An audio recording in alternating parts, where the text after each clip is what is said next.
Can I just say it? Thin hair is hard. And if you've ever stood in front of the mirror thinking, what happened to my hair? You're not alone.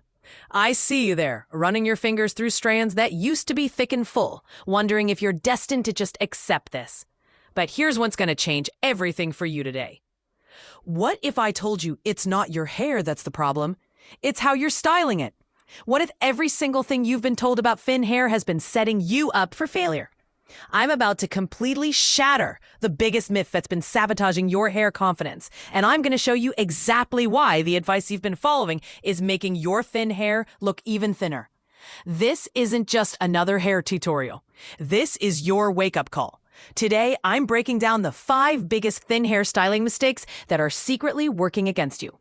And I'm showing you how to fix each one with simple changes that actually make a difference. If you found this helpful and want more practical, confidence-boosting hair tips for mature women, please subscribe and hit the bell so you don't miss future videos. Master the art of root lift. Thin hair often behaves the same way. It wants to lay flat, it hugs the scalp, and that painted-on look can feel like a daily defeat. But the secret to making thin hair read fuller is not mystery products or dramatic salon procedures, it's root lift and learning to give your hair a sense of upward movement. Root lift is foundational because when hair lifts away from the scalp, it casts shadow, creates depth, and gives the eye something to read as volume. Start with damp hair. Apply a lightweight root lifting mousse sparingly. A little goes a long way. And focus only on the base of the hair near the scalp. The technique that changes everything is simple and repeatable. Flip your head upside down and use your fingers, not a brush, to work at the roots while you blast with a blow dryer for about 60 seconds. Your fingers separate and tease gently without adding weight or compressing the hair, and the upside down position uses gravity to help set the hair lifted rather than flattened. Over time, this trains your cuticle to sit away from the scalp and gives you longer lasting volume. If you prefer to style upright, use a sectioning approach. Lift small sections at the crown and direct the airflow from the roots outward while guiding the hair with your fingers. Avoid heavy brushes at the base that can press hair down. Choose a large round brush only for the mid-length shaping once the roots are mostly dry. Another trick is to finish with a cool blast to lock in the lift and a mist of flexible hold spray if you need it. But never spray the roots until you know the style holds. Too much product at the scalp is the fastest way to lose lift. For those who wake up with flatness midday, dry shampoo with the crown is a magical refresher. It adds grip and texture and reactivates lift without adding residue.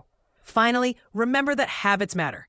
If you always part your hair the same way or sleep pressing the crown flat, your hair will naturally learn to lie down. Sleep with your head slightly elevated or sleep on a silk pillow and occasionally flip your part to encourage lift where you need it.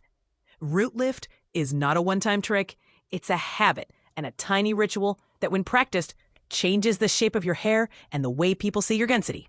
Get the right cut, shape, not shortness. So many women hear that thin hair must be hacked short to read fuller, and that myth has cost countless beautiful lengths and confidence.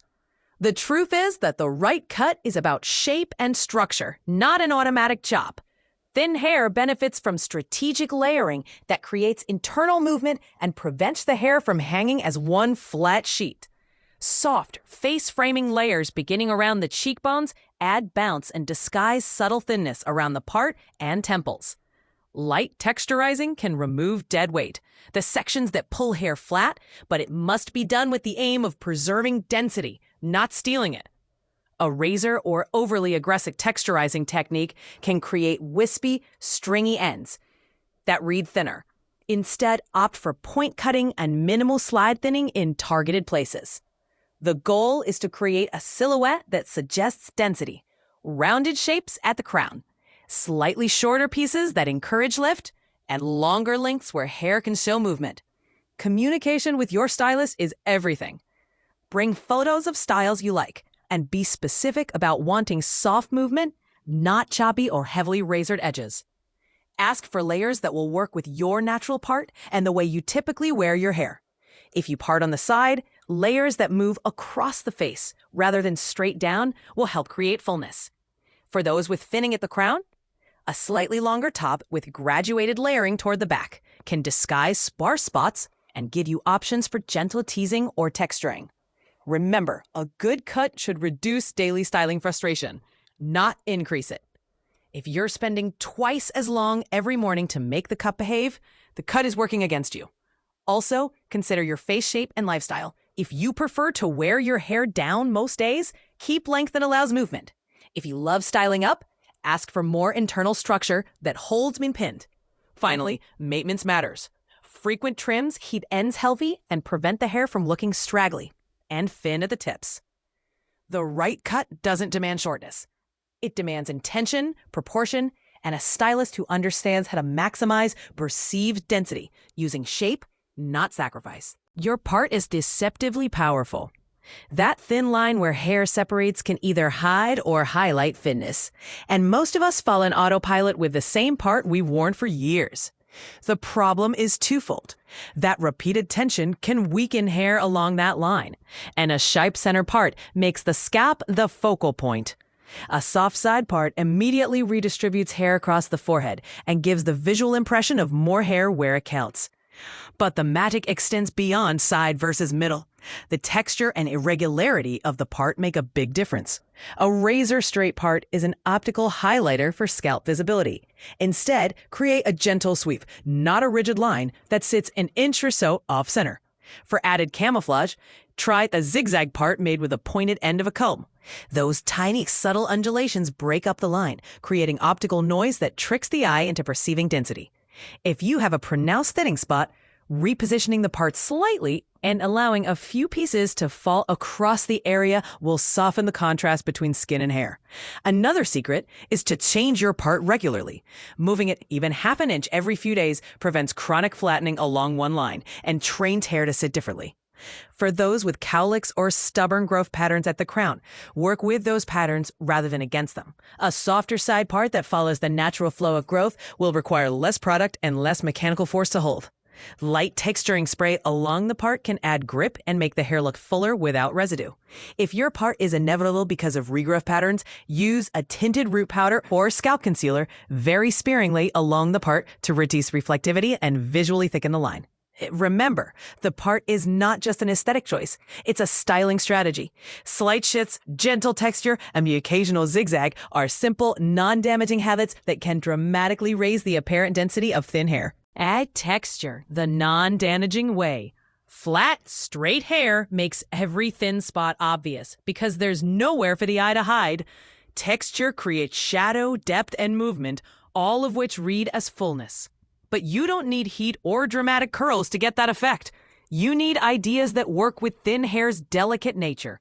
Start with no heat methods. Slightly damp hair braided into 1 or 2 loose plaits overnight gives gentle waves without damage. The next morning, loosen the braids with your fingers and finish with a light mist of texture spray. Velcro rollers are another gentle hero. Applied to slightly damp hair and allowed to set, they add body at the roots and middlings without frying the cuticle. If you prefer heat, choose tools with lower temperatures and always use a thermal protectant. A hot brush can be useful because it smooths while adding lift. But keep strokes quick and avoid repeatedly pressing hair flat. The type of texture you create matters. Soft bends and waves are more flattering than tight corkscrews, which can look sparse. When styling, aim to create internal movement, pieces that overlap, waves that interlock, so the scalp becomes less visible. Use a sea salt or texturizing spray sparingly through the mid-lengths and ends to encourage separation. These products give body without weight when misted from a distance and work through with your fingers. For those with very fine hair, a light mousse at the roots combined with a texture spray through the lengths provides a layered approach that builds volume without making hair limp. Another technique is to accentuate contrast. Slightly darker roots and lighter ends, whether by color or shading products, can create the illusion of depth and density. Finally, be gentle when brushing textured hair. Avoid heavy paddles that flatten waves and instead use wide tooth combs or fingers to detangle. Texture isn't about chaos.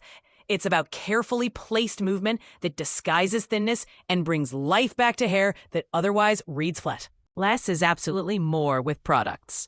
When your hair is thin, the instinct is to pile on everything that promises volume. But more product often equals more weight, and weight equals flatness. The golden rule is minimalism.